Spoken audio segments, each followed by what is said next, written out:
मुखय्यर हजरात को, उनको मैं दर्द दिल से अर्ज़ करना चाहता हूँ कि आगे बढ़ें। इनके लिए खुराक, खैमे, अद्वियात, कपड़े और जो कुछ भी, और नक़द जो कुछ भी आप दे सकते हैं, ये आप बहुत बड़ी आप इंसानियत की खिदमत कर रहे होंगे इंशाअल्लाह। बिस्मिल्लाहिर्रहमानिर्रहीम, अस्सलाम वालेकुम। प्रोग्राम दर्द आशना और मैं हूं आपकी मेज़बान डॉक्टर फरहाना अवैस।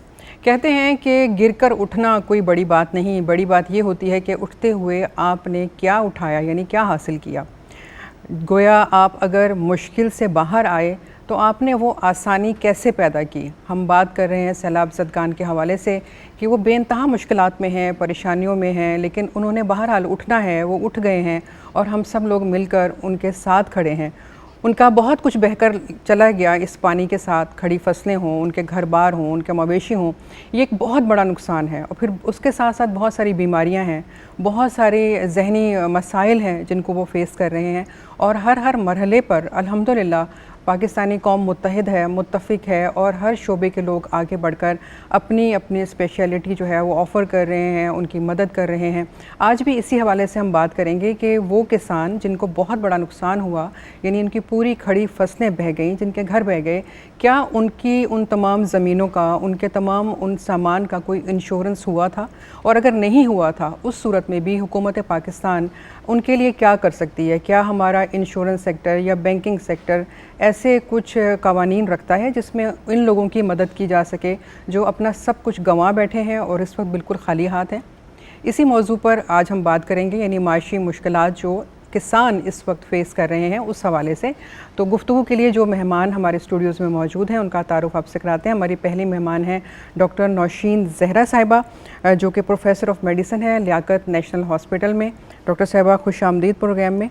आपसे जानेंगे कि हम कौन कौन सी इस वक्त प्रॉब्लम्स जो हैं मेडिकल की वो फ़ेस कर रहे हैं, और क्या ये जो शोबा है हमारा सेहत का वो इतना मजबूत है कि इन तमाम मसाइल को अच्छे तरीके से हल कर सकता है। हमारे दूसरे मेहमान हमारे बहुत मोहतरम डॉक्टर ख़ावर जमील साहब, जो वफाकी बीमा मुहतसिब हैं, और इनसे भी हम जानेंगे कि इनका शोबा इन तमाम मुश्किलात में जो हमारे किसान इस वक्त फ़ेस कर रहे हैं किस तरह से उनकी मदद कर सकता है। डॉक्टर साहब आपका बहुत शुक्रिया, और प्रोग्राम में आने के लिए मैं आपको खुश आमदीद कहूँगी। आपसे भी पूछेंगे कि हम आपके शोबे के हवाले से क्या क्या चीज़ें लोगों तक पहुँचा सकते हैं।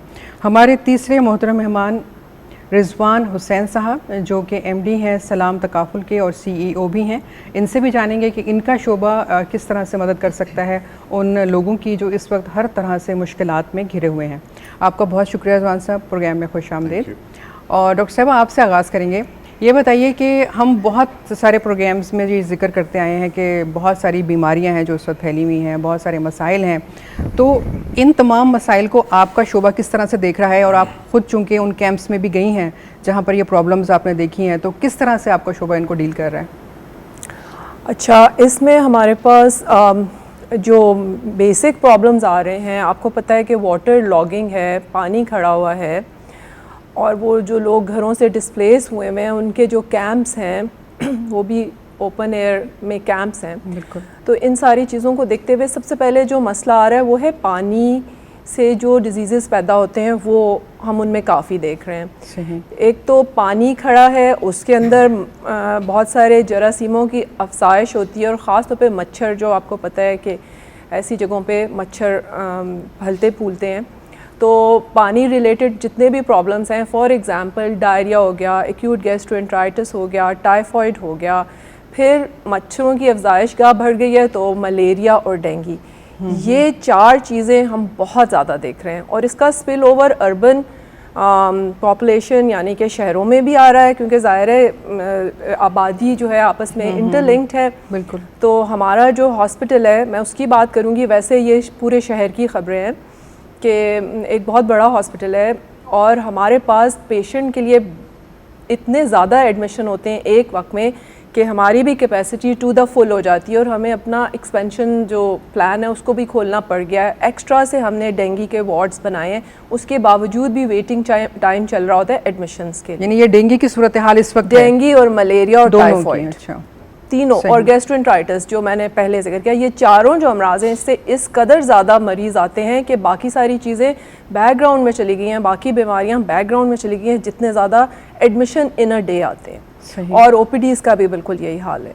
और जब हम, आपने जैसे पूछा कि वहाँ बिल्कुल हमारे वहाँ कैंप्स गए हैं, हमने एक कैंप को विज़िट किया जिसमें कोई 5000 लोगों की अरेंजमेंट थी। सही।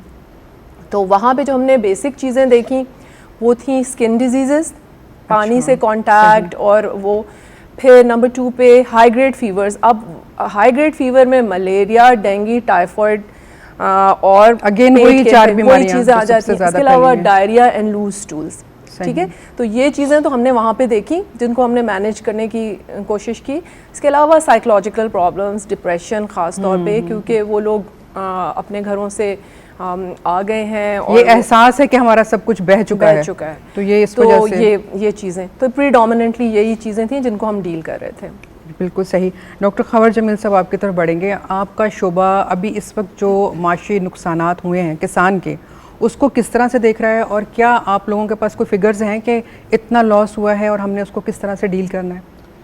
इसमें असल में इंश्योरेंस के हवाले से मैं बात करूँगा जिसका ताल्लुक़ बनता है, ये स्टैटिस्टिक्स तो एग्रीकल्चर डिपार्टमेंट के पास होगी, डिवीज़न के पास होगी।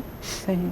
और उसमें हमारा ताल्लुक़ ये बनता है कि जितने इंश्योरेंस पॉइंट ऑफ व्यू से के क्रॉप्स को इन लोगों ने, क्योंकि जो 12.5 एकड़ से कम के जितने किसान होते हैं तो नॉर्मली वो इंश्योरेंस को तरगीब नहीं देते, कुछ इस्लामिक इंश्योरेंस के हवाले से पॉइंट ऑफ व्यू से मुनासिब नहीं समझते।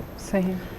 तो इसमें जो बड़े जो ज़मींदार या लाइव स्टॉक्स के जो लोग हैं वो तो थ्रू बैंक काम कर रहे हो तो लोन लेते हैं। बैंक अपने के इन्वेस्टमेंट को सिक्योर करने के लिए इंश्योरेंस करवाता है, लेकिन जो बेचारे जो नहीं करते हैं तो उनकी बड़ी 80% के करीब वो तादाद है जो नहीं इंश्योरेंस लोगों ने करवाई।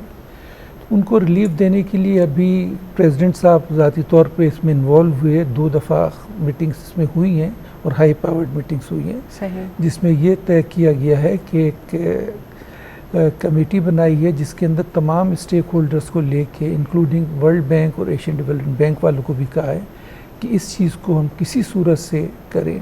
तो हम 2-3 एंगल से डिसिप्लिन के ऊपर काम कर रहे हैं। एक तो अवेयरनेस प्रोग्राम है कि किसी सूरत से ग्रास रूट लेवल तक जाके बताएं कि जी ये इंश्योरेंस के ये फ़ायदे हैं, ये नुकसान हैं।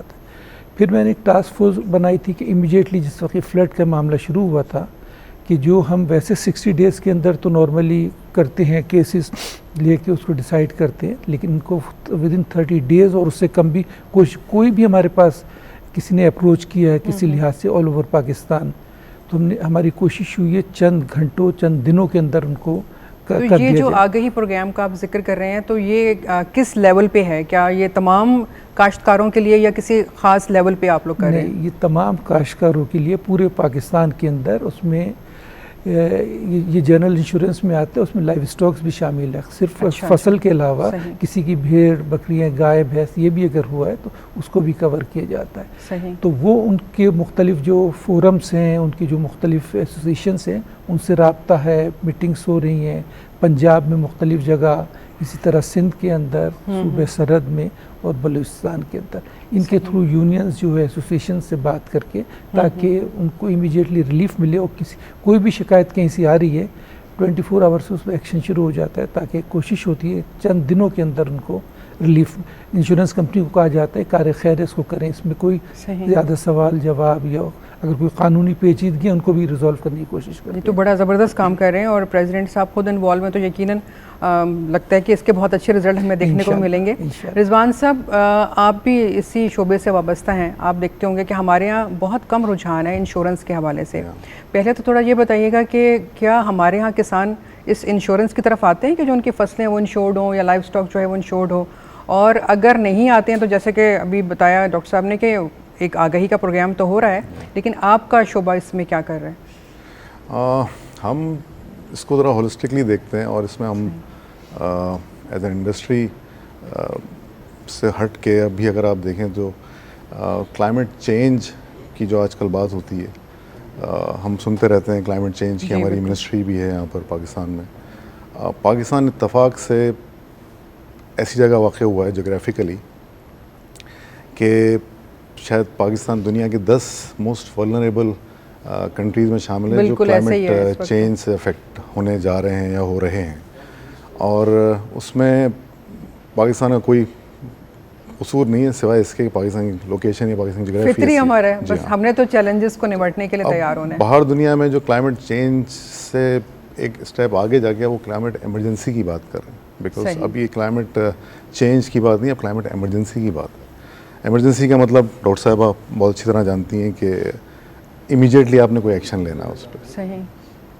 अच्छा, जब आपने कोई इमीडिएट एक्शन लेना है तो उसमें एग्रीकल्चर के हवाले से, जैसे पाकिस्तान की बैकबोन है एग्रीकल्चर, बिल्कुल ऐसे 22% कहते हैं कि जीडीपी का जो ऑफिशियल इकोनॉमी है हमारी उसका 22% है, 40% लेबर फोर्स कहते हैं जी एग्रीकल्चर से वाबस्ता है। तो जो अनडॉक्यूमेंटेड इकोनॉमी है, जो कहना चाहिए अनऑफिशियल इकोनॉमी है, उससे कहीं ज़्यादा है, क्योंकि एग्रीकल्चर इकोनॉमी ज़्यादातर कैश बेस्ड इकोनॉमी है, तो इससे बहुत बड़ी है। जो हमारा एक्चुअल जीडीपी है उससे बहुत बड़ी है। तो इस पर अगर हमने आज फोकस नहीं किया, तमाम स्टेक होल्डर्स हैं, तमाम जो कहना चाहिए ना पार्टनर्स हैं इसको कामयाब बनाने के लिए, तो उसमें इंश्योरेंस कंपनी का छोटा सा किरदार है, उसके अंदर बहुत ज़्यादा किरदार है इम्प्लीमेंटिंग पार्टनर के तौर पर। लेकिन उसमें हम एज एन इंडस्ट्री ये करने की कोशिश कर रहे हैं कि तमाम कोलैबोरेशंस, चाहे वो टेक्नोलॉजी की हों, चाहे वो इंश्योरेंस कंपनीज़ की हों, चाहे गवर्नमेंट सेक्टर की हों, चाहे वो प्राइवेट सेक्टर की हों, चाहे क्रॉप साइंसेस कंपनीज़ की हों, हम उन सबको ऑन बोर्ड ला के एक ऐसा निज़ाम वज़ा करने की कोशिश करेंगे जिसमें सब अपना अपना हिस्सा डालें। सिर्फ और सिर्फ एक इंश्योरेंस कंपनीज़ या इंश्योरेंस कंपनीज इस मसले को हल नहीं कर सकती। ये आपने बड़ा अच्छा पॉइंट रेज किया, क्योंकि देखिए अभी जो हमें ग्लोबल वार्मिंग से जो भी हमें खबरें आ रही हैं कि अभी पाकिस्तान में मज़ीद मौसम की शिद्दत जो है हमें देखने को मिलेगी, गर्मी के हवाले से, सर्दी के हवाले से, बारिशों के हवाले से। तो आपने जो कहा ना कि तमाम लोगों को, तमाम स्टेक होल्डर्स को एक प्लेटफॉर्म पर लेकर आना, तो आप समझते हैं कि ये जो इस दफ़ा की मुश्किल है या ये जो आफत है, ये हमें इकट्ठा कर देगी कि हम आइंदा के लिए बेहतर प्लानिंग कर सकें? आई थिंक इसमें मैं बड़ा कमेंट करूंगा कि ओम्बुड्समैन साहब ने बड़ा किरदार अदा किया इसके अंदर, और प्रेसिडेंट साहब ने इनिशिएटिव लिया और उनका अपने दिल में बहुत सॉफ्ट टेक, उन्होंने इससे पहले भी क्रॉप इंश्योरेंस के हवाले से तमाम स्टेक होल्डर्स को, although it's a non executive office, but उन्होंने तमाम स्टेक होल्डर्स को एक टेबल पे बैठाया। हमारी 2 फॉलोअप्स मीटिंग्स हुई, उसमें एनडीएमए, उसमें एशियन डेवलपमेंट बैंक और इंडस्ट्री के सारे representatives, and then SCCP, state bank, उनके नुमाइंदे शरीक हुए। तो उससे एक हमें डायरेक्शन तो मिली है, बट अगेन जैसा मैंने कहा कि इट्स एन इमरजेंसी सिचुएशन। ये जैसे अब जो हो चुका है इसको तो अनडू नहीं कर सकते, और इसमें जो हमारे रिलीफ एफर्ट्स हैं वो हो रही हैं, बट ऑब्वियसली अब बात कल की है, बात आज की नहीं है। कल खुदा ना खास्ता अगर ये चीज़ हो तो ये कैसे प्रिवेंट हो सकती है, इसकी मिटिगेशन कैसे हो सकती है। तो जो इसके रिस्क फाइनेंसिंग की या इंश्योरेंस के मिटिगेशन के टूल्स हैं वो शायद 10 में से ये 2 या 3 होंगे, लेकिन on macro level it's bigger scheme of things. इसमें क्लाइमेट चेंज की मिनिस्ट्री का भी किरदार है, इसमें जो BISP और सोशल सेक्टर की मिनिस्ट्री उसका भी किरदार है, इसमें मिनिस्ट्री ऑफ फाइनेंस का भी किरदार है, इसमें तमाम गवर्नमेंट के स्टेक होल्डर्स का किरदार है। और सिर्फ एक इंश्योरेंस कंपनीज या इंश्योरेंस इंडस्ट्री से एक्सपेक्ट करना कि जी वो ये बेड़ा उठाएंगे और ये काम कर पाएंगे, यस हमारा जिम्मेदारी ज़्यादा है और हमें उसमें आगे बढ़ना है, और उसमें टेक्नोलॉजी को हम समझते हैं कि ज़्यादा जो आजकल के दौर में जिस तरह से स्केल करना चाहिए उस तरह से अगर हमने स्केल किया तो हम ये तमाम जो फार्मर्स जो अभी आपको नज़र आते हैं, जो सबसिस्टेंस फार्मर्स कहलाते हैं, जिनके पास 12 एकड़ से कम तकरीबन 9 या 10 मिलियन के करीब फार्मर्स हैं, ऐसे तकरीबन 1 करोड़ ख़ानदान ऐसे हैं जिन तक हम पहुँच सकते हैं, और ये टेक्नोलॉजी के थ्रू मुमकिन हो सकेगा। अच्छा, ये तो एक आफत थी ना, लेकिन अगर कोई वैसे छोटे लेवल पे भी जो फार्मिंग वगैरह कर रहे हैं, छोटे किसान हैं, तो अगर वो भी इंश्योरेंस कराते हैं तो आप लोग साल भर में भी उनको इसी तरह सपोर्ट कर रहे होते हैं? जी, हम जिनकी फसल ख़राब हो जाए किसी वजह से। इंडस्ट्री में चैलेंजेस हैं, ज़ाहिर बात इंडस्ट्री की अपनी लिमिटेशंस होती हैं, तो अपने तौर पे हम जैसे हम कोशिश करते हैं कि हम to reach those people out, उसमें चाहे क्रॉप के हवाले से, लाइव स्टॉक के हवाले से। टेक्नोलॉजी का मैं बार बार जिक्र इसलिए करता हूँ, टेक्नोलॉजी की वजह से स्केल करना आसान है, आपको लोगों तक पहुँचना आसान है। बिल्कुल। तो हम we are a technology driven company, और हम इंडस्ट्री को भी हम ऐसे इनिशिएटिव्स ले रहे हैं कि इंडस्ट्री भी उसकी तरफ उसमें इनिशिएटिव्स ले, सब कोशिश कर रहे हैं। लेकिन इसमें हमारा ध्यान ये है कि technology would remain play a significant role. बिल्कुल, और यही इसी से हम फ़ायदा भी उठा सकते हैं। डॉक्टर साहब आपकी तरफ आएंगे कि आपने बताया कि बहुत सारे चैलेंजेस हैं, बहुत सारी बीमारियाँ, तकलीफ़। क्या इन चैलेंजेस को का सामना करने के लिए आपका शोबा पूरी तरह तैयार है, इक्विप्ड है, क्या हमारे पास इतनी मेडिसिन हैं कि हम उन लोगों का इलाज सही से कर सकें? अच्छा, फ्रैंकली स्पीकिंग यस, हमारे पास जो है, देखें अब मैंने जो चैलेंजेस बताए थे वो 4 थे बेसिक, जो इस वक्त फ्लड रिलेटेड हम और सीजनल जो हम फेस कर रहे हैं, उनमें से 3 चीज़ें तो ऐसी हैं जिनकी दवाइयाँ हमारे पास मौजूद हैं, ठीक है। अगर कम भी होती हैं तो सप्लाई कहीं ना कहीं से आ जाती है, लेकिन जो चौथी चीज़ है डेंगू, उसकी कोई दवा नहीं है और ये हमारा सबसे बड़ा चैलेंज है। सही। मैं being a physician I am very moved, मुझे बहुत परेशानी और तकलीफ़ है और मैं इसीलिए इस फोरम को यूज़ कर रही हूँ, क्योंकि मैं क्या देख रही हूँ कि यंग हमारे बच्चे बच्चियाँ डेंगू से इफ्लिक्ट होकर आ रहे हैं, ज़्यादा प्रीडिस्पोज जो पॉपुलेशन है वो यंग लोग हैं, ठीक है। अब इसमें ये एक वायरल है, इसकी कोई दवा नहीं निकली, इवन कोविड की भी दवाएं निकल आई थी, हमारे हाथ में कोई आर्सेनल था, कोई वेपन्स थे जो हम यूज़ कर सकते थे। डेंगू में हमारे पास कोई दवा नहीं है, कोई वैक्सीन नहीं है, जो वैक्सीन बनी है उसकी भी कोई ख़ास लिमिटेशंस हैं, यानी वो उसको लग सकती है जिसको पहले से डेंगू हुआ हो, और एज सच हम अपने नेशनल लेवल पर कोई वैक्सीनेशन भी नहीं कर रहे। अब जो सिनेरियो मैं देख रही हूँ वो ये है कि कुछ लोग हैं एक मामूली बीमारी के साथ आते हैं और वो 7-8 दिन में ठीक हो जाते हैं, उसमें भी उनका पैसा भी लगता है, उनकी परेशानी भी होती है, जिस्मानी कमज़ोरी भी होती है। लेकिन कुछ लोग हैं जो एक ख़ास वेरिएंट डेंगू का एक ख़ास एक वो उसकी है जिसमें वो डेंगू हेमरेजिक फीवर डेवलप करते हैं, और दूसरा है डेंगू शॉक सिंड्रोम। अच्छा। ये बहुत सटल इनके साइंस होते हैं और सडनली पेशेंट जो होता है वो जो है वो ख़राब होता है, और अगर उसे बर वक्त बहुत ज़्यादा रिससिटेट ना किया जाए तो वो वी लूज़ देम। तो ऑल्दो ये मोर्टेलिटी कम है, लेकिन I have myself seen 3-4 young people dying in this season, they were all young. सिर्फ एहतियात है कि हम एहतियात देखिए, करें। मैं ये इसीलिए मैं इस फोरम को यूज़ करना चाह रही हूँ कि कितना आसान है प्रिवेंशन और कितना मुश्किल है इलाज। अब इलाज में हम उनको 6-6, 7-7 लीटर पानी ना दें तो वो लोग बचते नहीं हैं, और ये सारा हॉस्पिटल की अंडर हॉस्पिटल सर्कमस्टेंसेस में ही हम ये इलाज कर सकते हैं। बिल्कुल। घरों पे तो ये इलाज मैनेज नहीं हो रहे, ठीक है। और उसके लिए मरीज़ के पैसे, उनकी घर वालों की परेशानी, उसकी हेल्थ, हमारी जो एनर्जीज़ हैं वो सब इसमें लग रही हैं, ठीक है। वेरएज़ प्रिवेंशन कितनी आसान है, क्या है, जहाँ स्टेगनेंट पानी खड़ा है उसके ऊपर आप इंसेक्टिसाइड स्प्रेस करें। मॉस्किटो ब्रीडिंग साइट्स को आप पहले तो देखें कि वो क्या हैं, उनको आप एड्रेस करें। जो आपका ये सॉलिड वेस्ट हम डिस्पोजल करते हैं, ये जो हमारा कूड़ा करकट हर जगह पे पड़ा हुआ है, ये उनके ब्रीडिंग हॉट हाउसेस हैं, ठीक है। इसी तरह प्रॉपर तरीके से उसको डिस्पोज ऑफ किया जाए, हर जगह ना फेंका और जाए। जैसे आप ये देखें कि ये प्लास्टिक के थैले हैं, बोतलें हैं, टायर हैं, इनके अंदर वो ब्रीड करते हैं, और स्पेशली जब बारिशें हो रही हैं या सैलाब आ रहे हैं तो वो पानी उनके लिए आइडियल है। तो इस वजह से ये बहुत ज़्यादा फैल गया है और ये बहुत हर दूसरे घर में ये मसला हो रहा है। तो मेरा पूरा घर सफ़र कर रहा होता है डॉक्टर साहब, एक पेशेंट आ जाता है। इसमें करना क्या चाहिए, जैसे हमें कोविड में हमने एक कमांड एंड कंट्रोल सेंटर बनाया था, हमारा उस तरह का एक होना चाहिए, बिकॉज ये बहुत ज़्यादा है मसला। आई डोंट नो कि बाकी हमारी पब्लिक को पता है या नहीं पता, लेकिन हम तो बहुत फेस करें। इसमें एक कमांड एंड कंट्रोल सेंटर होना चाहिए जो वो फोकस करे उन एरियाज़ पे जहाँ पे ज़्यादा डेंगू के केसेस आ रहे हैं, वहाँ पे जाके फॉगिंग की जाए, इंसेक्टिसाइड स्प्रे किए जाएँ, एक ख़ास शेड्यूल फॉलो किया जाए जिधर आपके ज़्यादा केसेस हैं। बिल्कुल सही। मेरा ख्याल में तो इसी से ये कंट्रोल हो जाएगा। Prevention is better than cure, बिल्कुल सही आपने कहा।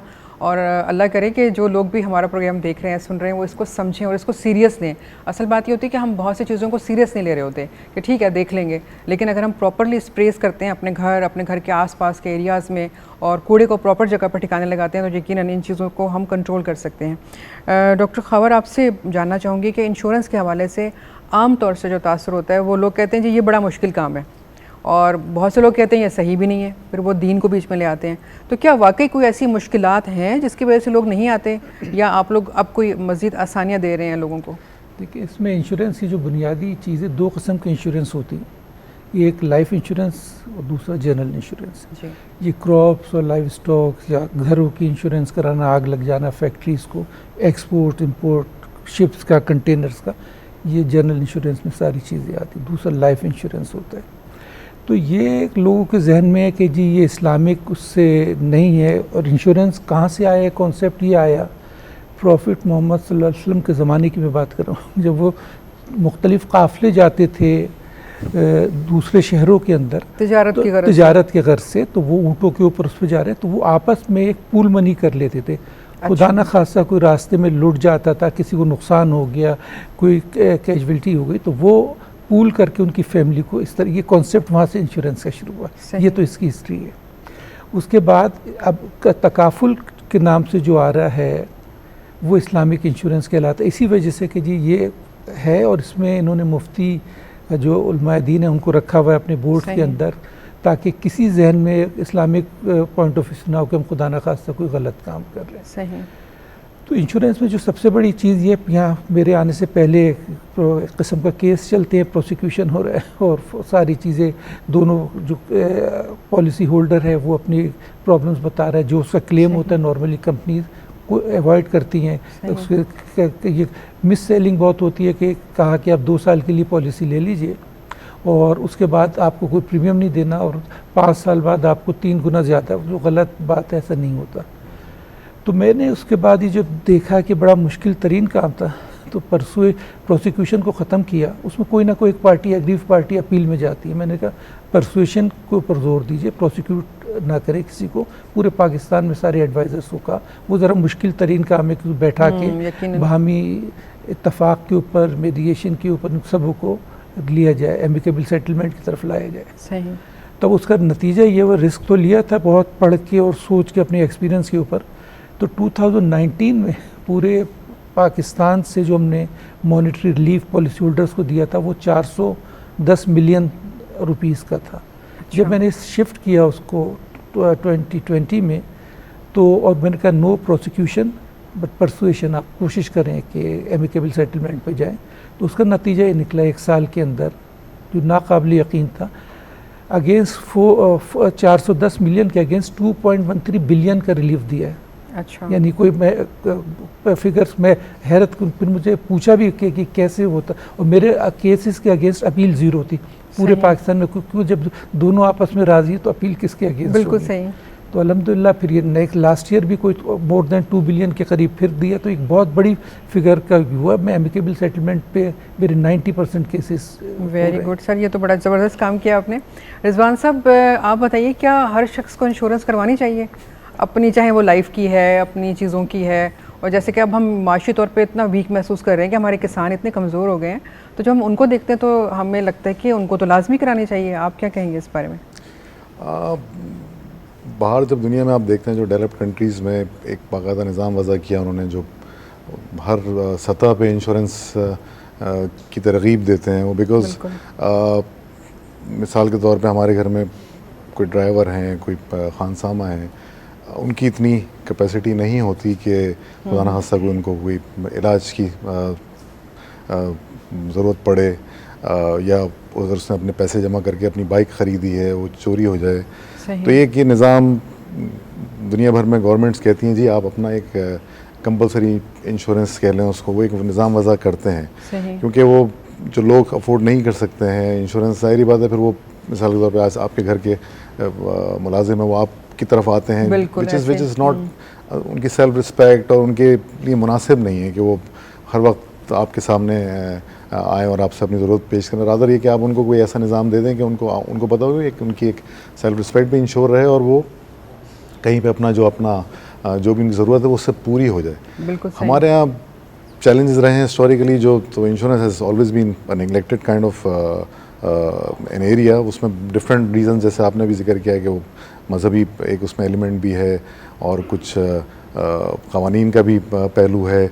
मैं ये समझता हूँ कि ज़िम्मेदारी सबसे बड़ी हमारी है, इंडस्ट्री की है, क्योंकि अगर इंडस्ट्री ने वो रिजल्ट्स प्रोड्यूस नहीं किए जो कि करने चाहिए थे, तो इसका मतलब हमें अपने अंदर झांकना चाहिए कि हम यानी कुछ पेचीदगियां हैं जिसकी वजह से लोग घबरा रहे हैं। जी हाँ, मतलब जैसे डॉक्टर साहब ने जिक्र किया कि मिस सेलिंग वाला एक एलिमेंट है, या तो ये इंडस्ट्री ने ही सही करना है इसको, ना मीडिया वाले सही करेंगे इसको, ना बैंकिंग वाले सही करेंगे, हम तो सिर्फ हाईलाइट करेंगे कि ये प्रॉब्लम्स हैं, इनको वो करना हमने ही है। तो अब हमको आपको एज एन इंडस्ट्री जाहिर बात है चीज़ डिफरेंट फोरम्स पे, जैसे आपके सामने मीडिया पे, गवर्नमेंट्स के पास या प्राइवेट सेक्टर के पास, पब्लिक सेक्टर के पास, वहाँ हमें लेके जानी है और जानी चाहिए और उसको उजागर करना चाहिए भाई इसके ये फ़वाइद हैं, क्योंकि हम दुनिया में देखते हैं हर जगह के ये क्रॉप और लाइव स्टॉक का जो चैलेंज है, ये जो सब्सिस्टेंस फार्मर्स हैं बेसिक ख़ास तौर पे, इनका चैलेंज दुनिया भर में हर जगह रहा है, चाहे इंडिया हो, चाहे नेपाल हो, चाहे बांग्लादेश हो, चाहे फिलिपीन हो, जहाँ पे भी ये स्कीम्स चली हैं अफ्रीका में,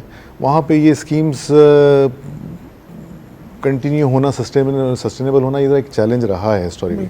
but you have to start somewhere. ऐसा नहीं हो सकता कि आप कहीं छोटा एक पायलट करते हैं, आप फिर उसका कोई निज़ाम बनाने की कोशिश करते हैं। वो कहते हैं ना कि आप you try a lot of things and keep what works, because आप ये कहते हैं कि भाई आपने इनोवेशन यही है ना कि इनोवेशन क्या है। से अब जबकि सैलाब ने इतना नुकसान हमें दिखा दिया है, जी हाँ, हमें इसको नए सिरे से करने की ज़रूरत है। इनोवेशन तो यही होती है ना कि आजकल के दौर में हालात और वक्त के साथ साथ जो हम कहते हैं जी ये कैमराज जो हैं वो बहुत ही आला नस्ल के कैमराज आ गए, और जो पुराने 50 साल पुराना वाला कैमरा है आप कहते हैं कि जी, लेकिन उस ज़माने का 50 साल वाला पुराना वाला कैमरा उस ज़माने के लिए नई टेक्नोलॉजी थी, तो वो we have to keep innovating ना, हमें कोई ना कोई उसका हल तलाश करते रहने की कोशिश करते रहनी है। और जाहिर बात है एज अ इंडस्ट्री ये हमारी ड्यूटी है, और एज अ कंट्री मैन कि हमारे जो लोग मुश्किल में हैं, ये मुश्किल में आए और इनकी अगर किसी से मुश्किल कम हो सकती थी या ख़त्म हो सकती थी तो ये भी हमारी जिम्मेदारी है। तो हमारी जिम्मेदारी कहते हैं हम जहत हमारी जिम्मेदारी है यकीनन, और ये जिम्मेदारी सिर्फ चंद लोगों तक महदूद नहीं है, ये आपकी और मेरी भी जिम्मेदारी है कि हम अपने तौर पर क्या कर रहे हैं और हम अपने तरफ से उन लोगों के लिए क्या कर सकते हैं जो इस वक्त हमारी मदद के मुंतज़िर हैं। ये गुफ्तगू आप सुन रहे हैं, हम बात कर रहे हैं सैलाब ज़दगान के हवाले से और ख़ास तौर से काश्तकारों के हवाले से जिन्हें बहुत ज़्यादा नुकसान हुआ है। गुफ्तगू अभी जारी है, वक्त हुआ है एक मुख्तसर से ब्रेक का। ब्रेक लेते हैं, वापस आकर इस गुफ्तगू को जारी रखेंगे।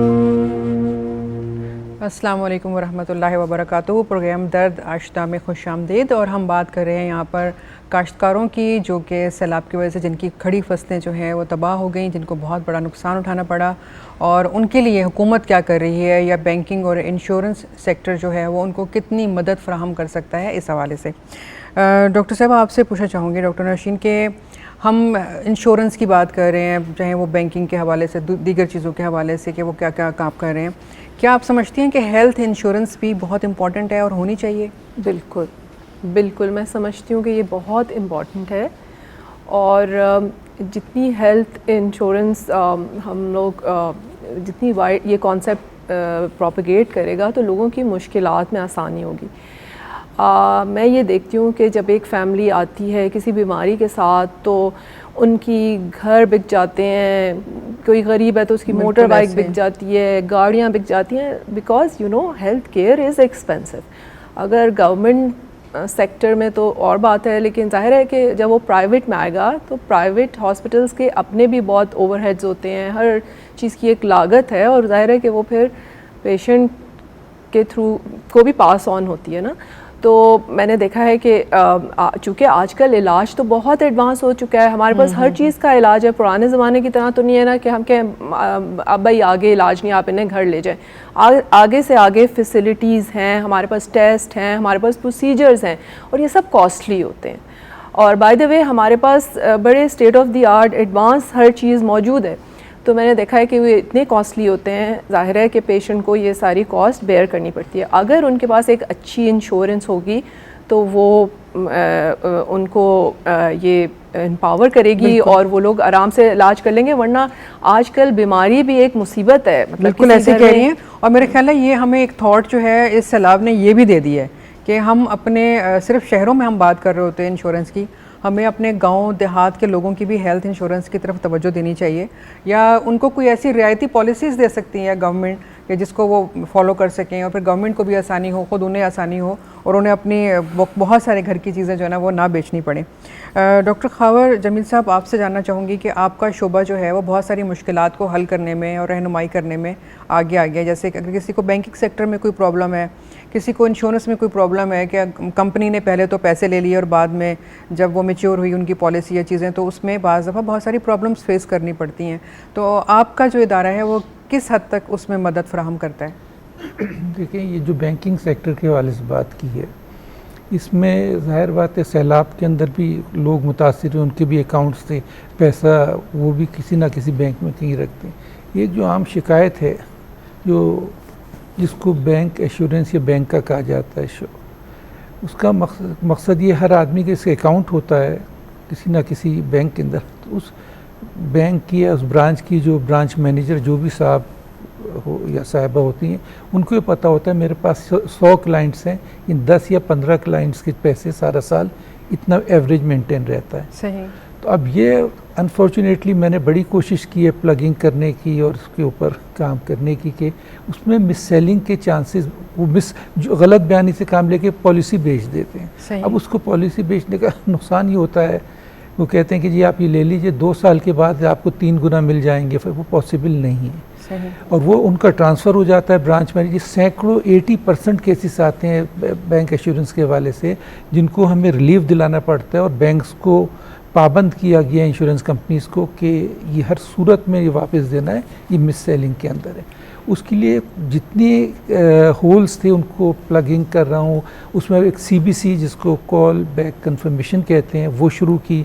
अब ये फौरी तौर पे कोई आप इंश्योरेंस बैंक से आपका ट्रांसफ़र हो तो बैंक वाला जब तक आपसे बात नहीं करेगा वो रिकॉर्डिंग रखनी पड़ती है। वो केसेस के अंदर रिकॉर्डिंग सुनते हैं हम कि आप बताइए कि क्या अगर की है, तो फिर उनको भी सुनाते हैं कि ये आपने खुद कहा कि हाँ जी मैं लेने को तैयार हूँ। तो ये कितने दिनों में रिलीफ मिल जाता है? 60 डेज, विद इन 60 दिन के अंदर, इससे ज़्यादा। और एक सादे कागज़ के ऊपर एप्लीकेशन कोई दे दें, कोई वकील की ज़रूरत नहीं है, वो सारी चीज़ें अपने आप होती रहेंगी। चीज़ों को रूल्स रेगुलेशंस पता है कि किस तरह एक आम आदमी को जो बेचारा नहीं पहुँच सकता किस तरह रिलीफ देना है, वो कायदे कानून को रखते हुए कंपनी से फिर हम बात करते हैं इस अंदाज पे आप चलें। अच्छा जी, रिजवान साहब आपसे जानना चाहूँगी कि दुनिया भर में ये होता है कि जब इस तरह की कोई आफात आती हैं, सैलाब है, ज़लज़ले हैं या कुछ भी, तो बड़ी साइंटिफिक बुनियादों पर उन चीज़ों को लेकर वो प्लान करके उन चीज़ों को चल रहे होते हैं और पहले से ही उन्होंने बहुत सी प्लानिंग की हुई होती है। पाकिस्तान और आपका इदारा जो है इन तमाम हालात के हवाले से आप क्या समझते हैं, कहाँ पे खड़ा है और हम उन तमाम चीज़ों को किस तरह इस्तेमाल कर रहे हैं और मज़ीद कैसे कर सकते हैं?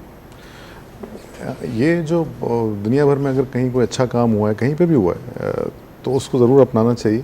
बिल्कुल। और उसमें कोई ख़बात नहीं है कि किसी ने अगर कोई अच्छा काम किया तो आप दोबारा उसको, देयर इज़ नो पॉइंट के रीइन्वेंटिंग द व्हील आप उसको।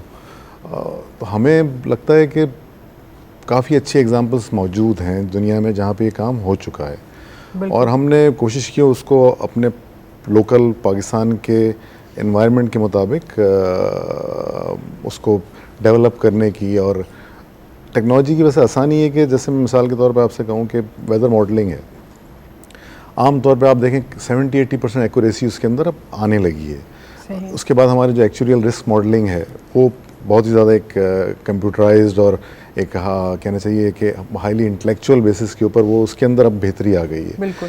सैटेलाइट इमेजरी है, आपको पता होता है कि जी वो सैटेलाइट्स की वजह से वो एक्यूरेसी अगर आपको उसमें थोड़ा सा कहीं लगता है कि और ज़्यादा इम्प्रूव हो सकती है, तो लोकल वेदर स्टेशन अब पाकिस्तान में लगने शुरू हो गए हैं। हमने उनके साथ कोलैबोरेशंस की हैं।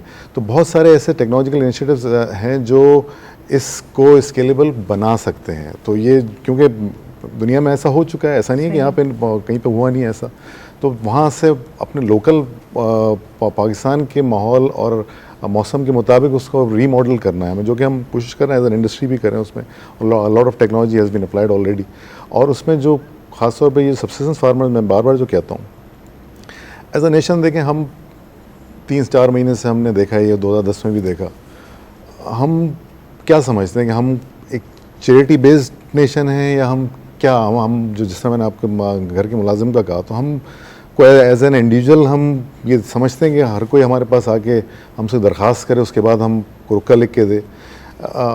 हम बहुत सी कम्युनिटीज़ में जैसे हम जाते हैं, वहाँ काम करते हैं, तो हमने उनसे यही कहा कि हम आपकी कम्युनिटीज़ में हेल्थ इंश्योरेंस, डॉक्टर साहिबा ने बड़ा अच्छा कहा, तो जो अंडर प्रिविलेज लोग हैं उन कम्युनिटीज़ में उनका एक सिस्टम है कि जी वो आते हैं, एप्लीकेशन लिखते हैं, वो ज़कात के लिए, और वो उनका एक कमेटी बैठती है, उसमें 8-10-12 दिन लगते हैं। वो भी एक निज़ाम है जो उनको सहूलत फराहम कर रहा है। बट ये कि उसमें उसकी सेल्फ रिस्पेक्ट नहीं है, क्योंकि वो जब वो किसी अस्पताल में इलाज कराने जाता है उनका ख़त लेके, तो अस्पताल वालों को ही पता होता है कि चैरिटी का पेशेंट है। तो हम क्यों ये चाहते हैं कि ये चैरिटी बेस्ड सिस्टम चले? ये बड़ा अच्छा पॉइंट आपने रेज़ क्योंकि किया। अच्छा, इंश्योरेंस या तकाफुल जो भी आप उसको कहें, ये बहुत अच्छा टूल है। ये एक जो सर ने अभी फरमाया कि पुराने नबी पाक सल्लल्लाहु अलैहि वसल्लम के ज़माने से ये एक निज़ाम, एक म्यूचुअल, एक ब्रदरहुड के तौर पे उन्होंने एक निज़ाम वज़ा किया, जिसको अब थोड़ा ज़ाहिर बात है साइंटिफिक बुनियादों पे और एक्चुअल मॉडल्स की बुनियाद पे अब हम उसको रन करते हैं एज एन इंश्योरेंस कंपनी या तकाफुल कंपनी। लेकिन ये निज़ाम तो मौजूद है, और इस निज़ाम को सिर्फ एक गवर्नमेंट की सपोर्ट से कि उसमें क़वानीन को ला के उस चैरिटी वाले माइंडसेट से निकलना होगा कि जी ये अब ये काश्तकार का अगर इंश्योरेंस नहीं था तो जी उनको अब जो चैरिटी ऑर्गेनाइजेशन है, बहुत अच्छी बात है, इज्जत नफ्स को मजरू नहीं करना चाहिए। हम क्यों चाहते हैं हम जबकि आपके पास ऐसा नहीं है कि देखें, आपने सपोज अगर हमने कम्युनिटी वालों से यही कहा कि हम सपोज उनको एक कार्ड देते हैं, हमारा हेल्थ कार्ड है, और वो हेल्थ कार्ड लेके वो किसी भी अस्पताल में जाते हैं, तो वो एक अस्पताल वाले को तो हमारा कस्टमर समझता है, उसको उसी तरह हमारा डॉक्टर जाके देखता है, और जो हमारा निज़ाम है, तो उसमें उसकी सेल्फ रिस्पेक्ट, एक रीएश्योरेंस होता है उसको कि भाई मैं भी एक, हमारा कंट्री में हमारा भाई है, हमारी बहन है, तो एक हमारे पाकिस्तानी हमारे ही लोग हैं। बिल्कुल ऐसे तो अगर हम ये चाहते हैं कि उनको उनकी सेल्फ रिस्पेक्ट रिस्टोर करें, तो वो उसके लिए इंश्योरेंस बड़ा एक अच्छा निज़ाम मौजूद है। एक उसको अप्लाई करना, उसको एक कहना चाहिए कि कानून के दायरे में लाके उसको वज़ा करना नामुमकिन नहीं है। पूरी दुनिया में ऐसा हुआ है, हो रहा है। तो आप लोग इसको किस तरह इम्प्लीमेंट करेंगे? जिस तरह के आप बता रहे हैं कि तमाम चीज़ें मौजूद हैं, तमाम दुनिया भर में जो हो रहा है वो आप लोग भी जानते हैं, तो किस तरह कर सकते हैं? अभी काश्तकारों के हवाले से तो ये एक बड़ा कहना चाहिए कि एक बड़ा सुनहरी मौका है कि हाँ, एज एन इंडस्ट्री भी हम सामने आएँ और हम अपने जो भी हमारी इंटेलेक्चुअल इंसाइट है उसमें हम दें और एक सोल्यूशन पेश करें गवर्नमेंट के सामने। जो हमारे टेक्नोलॉजी पार्टनर्स हैं या जो मल्टीलैटरल या बायलैटरल इदारे हैं या हमारे रीइंश्योरेंस पार्टनर्स हैं, उनके सामने हम पेश करें भाई ये एक सोल्यूशन है जो कि परफेक्ट नहीं होगा, वी अंडरस्टैंड दैट। और अब जबकि हर चीज़ उनकी बह चुकी है, तो आई थिंक वो भी ये ज़रूर सोचेंगे कि हमें अब कोई ना कोई तो सिक्योरिटी चाहिए। जी हाँ, तो वो हो सकता है जो हम सोल्यूशन लेके आए वो 100% ना हो, लेकिन एटलीस्ट वो एक कदम होगा बेहतरी की तरफ। क्योंकि जैसे मैंने इनोवेशन की मिसाल दी अभी आपको कि इनोवेशन आज का जो आज का आईफोन है वो 20 साल पहले आईफोन उस तरह नहीं था। तो ये तो एक प्रोसेस है, एवरीडे जर्नी है, आपने रोज़ाना उसमें इंप्रूवमेंट करते रहनी है। बट उसमें अगेन सस्टेनेबिलिटी हम कहते हैं भाई कैसे आएगी, चैरिटी वाला जो मैंने आपसे कहा कि चैरिटी के बाद जो आपने एक सस्टेनेबल निज़ाम बनाना है वो कैसे आएगा, वो अकेला इदारा नहीं करता, उसमें सबको कोलैबोरेट करना है। उसमें गवर्नमेंट इदारे भी हैं, उसमें मीडिया भी है, उसमें ओम्बड्समैन भी हैं, उसमें हेल्थ प्रोफेशनल्स भी हैं, एवरीवन। और जैसे कि आपने फरमाया कि तमाम इदारे जो हैं वो एक टेबल पे बैठ के ये तमाम चीज़ें डिस्कस कर चुके हैं और प्रेसिडेंट साहब ने भी इस पे इनिशिएटिव लिया है, तो आपको लगता है कि जल्द किसी अच्छे सोल्यूशन की तरफ हम बढ़ जाएंगे? सुबह हमारी एक इदारे में बात हो रही थी, पब्लिक सेक्टर इदारा है, तो बहुत विद ऑल ड्यू रिस्पेक्ट मैंने उनसे जान की अमान पा के मैंने उनसे अर्ज़ किया कि पब्लिक सेक्टर का ये परसेप्शन है, सही या गलत नहीं है, परसेप्शन है कि उनके अंदर ड्राइव नहीं होती। हम प्राइवेट सेक्टर हैं तो हमारे अंदर ड्राइव होती है कि हम लोग कहते हैं प्रॉफिट के लिए ये जो है ना ये भाग दौड़ कर रहे हैं। हम शायद money is not our primary scorecard to us at least, लेकिन हमने उनसे जब ये कहा तो उन्होंने वाकई एक्सेप्ट किया फ्रैंकली कि ये हाँ पब्लिक सेक्टर इदारों में ये ड्राइव नहीं होती। वो क्यों नहीं होती, उसके बड़े रीजंस हैं, उन रीजंस में हम फिलहाल नहीं जाना चाहते। तो उनको वो ज़रा ड्राइव अब ज़रा थोड़ा सा पुश करना पड़ेगा अपने आप को कि हम जो इनोवेशन से प्राइवेट सेक्टर या दूसरे इदारों के ऊपर लेके जाते हैं उसको एक्सेप्टेंस करने के लिए, उसको आगे बढ़ाने के लिए उनको थोड़ा सा अपने आप को उस होल से निकालना पड़ेगा, आगे बढ़ना होगा उस चीज़ से यकीनन। डॉक्टर नशीन आपकी तरफ होंगी, ख़वातीन के बहुत सारे इश्यूज़ आपने देखे होंगे तमाम हालात में, आपने जैसे बीमारियों का जिक्र किया, तो ख़वातीन जो इस वक्त फ़ेस कर रही हैं अब कुछ प्रॉब्लम्स, उनको थोड़ा सा हाईलाइट करें, और उसके अलावा आप क्या मैसेज देना चाहेंगी जो इस वक्त चैलेंजेस आप लोग देख रहे हैं, क्योंकि नया मौसम भी तब्दील हो रहा है, उसके चैलेंजेस भी उन लोगों को हैं अभी, तो कौन से ऐसे काम हैं जो हम लोगों को अख्तियार करने हैं ताकि फ़र्दर किसी और बीमारी को खुदा न खास्ता हम फिर फेस ना कर रहे हों। अच्छा, अगर उन ख़वातीन की बात करें जो डिस्प्लेस्ड फैमिलीज़ की ख़वातीन हैं, तो डेफ़िनेटली उनकी प्रॉब्लम्स बहुत ह्यूज हैं। ख़वातीन बहुत से मराहल से गुज़र रही होती हैं और उनमें उनके लिए फ़िज़िकल चैलेंजेस होते हैं, सोशल होते हैं, साइकोलॉजिकल होते हैं, और अपनी छत ना होना और कैंप्स में लाइफ गुजारना, फिर छोटे बच्चों के साथ गुजारा करना। कुछ ख़वातीन प्रेग्नेंट होती हैं, कुछ लैक्टेटिंग मदर्स होती हैं, बच्चों को फीड करा रही होती हैं, फिर छोटे छोटे बच्चे, उनकी डिमांड्स, तो उनके लिए काफ़ी सब्र आज़मा वक्त होता है। और उनकी प्राइवेसी, जो हमारी एक कल्चर है कि हमारी औरत बहुत प्राइवेसी चाहती है और पर्दादार ख़वातीन होती हैं, तो वो सारा उनका सारा अपसेट है।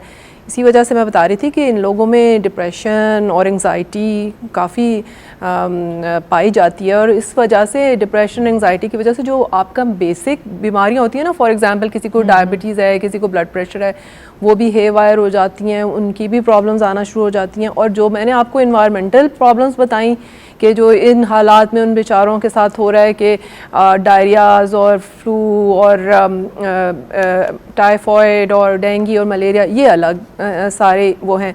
तो आप ख़ुद सोचें कि किस कदर वो लोग इस वक्त प्रॉब्लम में हैं।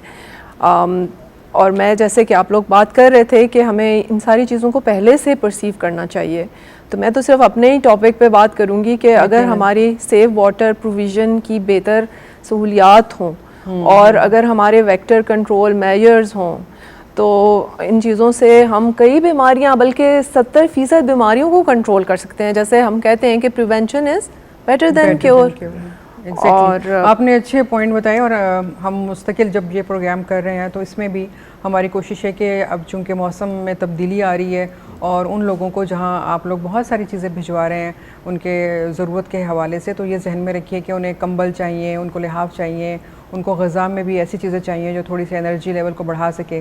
कल हमारे पास जो है डॉक्टर बिल्किस थी, हर्बलिस्ट हैं, तो उन्होंने बताया कि अगर आप खजूर, इंजीर और इस किस्म की चीज़ें अगर दे सकते हैं तो वो उनको दे दें, ताकि उनका एनर्जी लेवल भी बहाल रहे। क्योंकि बहुत ज़्यादा फूड ज़ाहिर है आप नहीं बाज़ दफ़ा पहुंचा सकते, लेकिन अगर कम फूड पहुंचा रहे हैं और ऐसा फूड है जिससे आप एनर्जी उनको ज़्यादा दे सकते हैं, तो यकीनन ये वही चीज़ें हैं, जैसे खजूर की उन्होंने मिसाल दी, या इंजीर वगैरह की, या इस तरह की और चीज़ें जो आप दे सकते हैं। तो जब आप उनके पैकेट बनाएं तो इस मौसम को ज़रूर मद्देनज़र रखें और मौसम के हिसाब से उनके लिए कुछ कपड़े ज़रूर देते रहें। आप किससे जानना चाहूँगी डॉक्टर खावर जमील साहब से, कि आपके शोबे में बहुत सारे वैसे तो प्रॉब्लम्स हैं, लेकिन आप मेनली कौन से ऐसे प्रॉब्लम्स हैं जो आपके पास ज़्यादा आ रहे होते हैं? वो जैसे हमने बैंकिंग सेक्टर की बात की, इंश्योरेंस के हवाले से बात की, तो लाइफ इंश्योरेंस के प्रॉब्लम आपके पास ज़्यादा आते हैं या जनरल इंश्योरेंस के? नहीं, लाइफ इंश्योरेंस यकीनन उसका बहुत बड़ा सेक्टर है लाइफ इंश्योरेंस का लोग। और उसमें दूसरी बात ये जो भी आप फरमा रही थी, गवर्नमेंट ने जो ये फ्लड के हवाले से स्पेशली मैं बात दोबारा करूँगा, अभी इनिशिएटिव गवर्नमेंट ने अपने लेवल पे लेके और जितने कंसर्न और जो स्टेक होल्डर्स है सबको बुलाया हर लेवल पे, और यही कोशिश कर रहे हैं कि एक तो क्रॉप इंश्योरेंस है, लाइफ स्टॉक्स का है, इसको अवेयरनेस, कई चीज़ें एट अ टाइम चल रही होती हैं ताकि अवेयरनेस अपनी जगह चलेगा, और इसके अंदर जो टेक्निकल प्रॉब्लम्स आ रही हैं इंश्योरेंस कंपनीज को वो भी दूर करनी है, और उनको सेफ़ और सिक्योर्ड करना है। जो बेचारे स्पेशली फ्लड इफेक्टीज हैं उनके ऊपर मैक्सिमम हमारी कोशिश और फोकस है कि इसका कोई आउटकम निकले, बेहतर नताइज निकले। इंशाल्लाह बेहतरी हो रही है, क्योंकि बहुत बड़ी तादाद में लोग रूरल एरियाज़ के अंदर रह रहे हैं, जिनसे वहाँ के थ्रू जो एडमिनिस्ट्रेशन हमारा सब कुछ उन्हीं से वाबस्ता है, जो कुछ वो उगाते हैं वही हम शहर वाले खाते हैं, तो हमें तो जल्द अज जल्द उनको पैरों पे खड़ा करना है। जी नहीं, इंशाल्लाह। जी बिल्कुल। रिजवान साहब, आप कोई पैगाम देना चाहें ख़ास तौर से किसानों के हवाले से? तो मैं चाहूँगी कि आप लोग बड़े लेवल पे काम कर रहे हैं, तो आप क्या उनको एडवाइस करेंगे कि फ़र्दर उन्हें किन चीज़ों को जहन में रखना है और क्या क्या करना चाहिए? To be honest and to be very frank, ये जो लोग हैं ये एक obviously bottom of the pyramid जिसको कहते हैं, उस पर रहने वाले लोग हैं, अंडर प्रिविलेज्ड हैं, इनके पास वो सहूलियात नहीं है जो कि होनी चाहिए। बिल्कुल। लेकिन ये बड़े, कहना चाहिए ना कि बड़े समझदार लोग हैं ये। मतलब आप, मैं मिसाल के तौर पर जैसे अगर हम इंश्योरेंस की सपोज इनसे आप कहते हैं, कोई अभी उन्होंने मुझसे कहा, प्रोड्यूसर साहब ने, कि आप उनसे बात करें कि उनसे इस बारे में बताएं कि वो क्यों लें या कैसे लें, तो आप अगर आप कोई जाके उनसे बात करते हो, वो दे आर वेरी स्मार्ट। वो पूछते हैं भाई कि हम क्यों, हमें इससे क्या फ़ायदा है, मतलब अब अच्छा इंश्योरेंस में आमतौर पर ये होता है कि जी आपने सपोज 1-2 साल कोई नुकसान नहीं हुआ तो आपके पैसे काइंड ऑफ एक आप समझते हैं यार ये तो कोई फ़ायदा ही नहीं हुआ, मुझे पैसे एक तरह से मेरे ज़ाया हो गया, अल्लाह मालिक है, इस क्योंकि वो तो पहले ही कर्जा लेके फिर अपनी फसलों पे काम कर रहे होते तो हैं। उनके पास कैश फ्लो के चैलेंजेस हैं। अच्छा, जो सिर्फ और सिर्फ इंश्योरेंस के हवाले से नहीं, इनके ओवरऑल चैलेंजेस हैं, मतलब ना देखें, जो अगर आप यूनाइटेड नेशंस के SDGs की हम बात करते हैं, 2030 तक हमने उसको गोल्स को हमने 17 या 19 गोल्स हैं उनको हमने पूरा करना है, तो हम वो SDG ट्रैकर पे अगर पाकिस्तान को देखें तो पाकिस्तान काफ़ी उसमें अभी लगता है कि इज़ लैगिंग बिहाइंड। और जो क्लाइमेट चेंज और क्लाइमेट इमरजेंसी के हवाले से हम देखें तो उसमें सबसे ज़्यादा लगता है कि खुदा न खासा पाकिस्तान अल्लाह न करे इस सूरत में दोबारा आ सकता है। तो अब इनके लिए अगर हम मतलब हमारे लिए तो शायद इनसे ज़्यादा मैं समझता हूँ कि जो पैगाम है वो पैगाम जो कुछ कर सकते हैं उनके लिए ज़्यादा मैटर करता है कि जो जो जो जो जो कहना चाहिए जो ड्राइविंग सीट पे हैं, जो कोई एक्शन ले सकते हैं, जो उनको अच्छी पॉलिसी दे सकते हैं। जी हाँ, जो एक्शन है उसमें जाहिर हम भी हैं, उसमें इंडस्ट्री भी है, उसमें पब्लिक सेक्टर भी है, उसमें हमारे टेक्नोलॉजी पार्टनर, क्रॉप साइंसेस वाले पार्टनर, तो सब हैं। मैंने ऐसा नहीं है कि वो मिनिस्ट्री ऑफ क्लाइमेट चेंज भी है, ministry of BISP and social protection भी है, क्योंकि ये इंतज़ार कर रहे हैं, करते रहेंगे कि ये and we should not wait something to happen again. अगर खुदा न खास्ता होता है या नहीं होता वो तो एक अल्लाह को पता है, लेकिन एटलीस्ट हम जो एक प्रोटेक्शन के, सोशल प्रोटेक्शन के जो टूल्स हैं उसमें इंश्योरेंस एक is one of the tools, लेकिन उसके अलावा भी बहुत सारे मिटिगेशन के टूल्स हैं उसमें कि जो जैसे दरिया के किनारे बहुत से लोगों ने अपनी कर ली, अपना तामीरात कर ली, और ये तो उसमें सबका रोल है। तो सिर्फ और सिर्फ एक मैं समझता हूँ कि किसी एक से एक्सपेक्ट करना, और ख़ासतौर पर ये कम्युनिटी जो ना, ये तो मैं समझता हूँ आपने जैसे कहा कि अगर ये अभी फूड सिक्योरिटी का हम देख रहे हैं 1-2-3 साल में, जो अभी अगले, बिकॉज वो सब इसी वजह से हुआ है कि ये बेचारे काम करते हैं तो हम खाते हैं, और ये अगर इस तरह से अफेक्टेड रहेंगे, जिस तरह डॉक्टर साहब ने फरमाया कि डिजीज़ हैं, बहुत सारे चैलेंजेस हैं, पॉवर्टी बढ़ेगी, इसी तरह तो ये मैं समझता हूँ कि सबकी बुनियादी जिम्मेदारी अब बन चुकी है। यकीनन आपने बहुत अच्छी बात की कि सिर्फ एक शोबा नहीं, इसमें तमाम शोबे और तमाम लोग शामिल हैं जिन्होंने मिलकर इन काश्तकारों को दोबारा से खड़ा करना है, इनको इस काबिल बनाना है, इनको ऐसी पॉलिसीज़ देनी है, इनको आसान शराइत पे वो कर्ज़े देने हैं कि ये दोबारा से उन फसलों को फिर उन पे काम करें, उनको खड़ा करें और हम शहर वालों तक उसको पहुँचाएँ, पूरे पाकिस्तान तक पहुँचाएँ। यकीनन ये एक बड़ा टास्क है, लेकिन इंशाल्लाह इसको भी मिलकर हम पूरा करेंगे, मुकम्मल करेंगे और उनको वापस उनके उन लहलहाते खेतों तक लेके जाएंगे, उनके घरों तक लेके जाएंगे इंशाल्लाह। अल्लाह ताला हमारे इन तमाम कामों में मदद फरमाए। अपने मेहमानों का शुक्रिया अदा करूँगी। डॉक्टर साहब आपका बहुत शुक्रिया, डॉक्टर खबर आपका शुक्रिया, रिजवान साहब आपका शुक्रिया। आप लोग आए और बहुत अपनी कीमती आरा से हम लोगों को बहुत सारी अच्छी बातें बताई, रहनुमाई फरमाई। यकीनन वो लोग जो काम कर रहे हैं और वो इनकी बताई हुई बातों से रहनुमाई हासिल करेंगे और जो काम आगे वो कर रहे हैं उसमें उनको आसानी होगी। अपनी मेज़बान फरहाना उवैस को इजाज़त दीजिए। इंशाल्लाह आपसे फिर मिलेंगे एक नए मौजू के साथ। अल्लाह हाफ़िज़।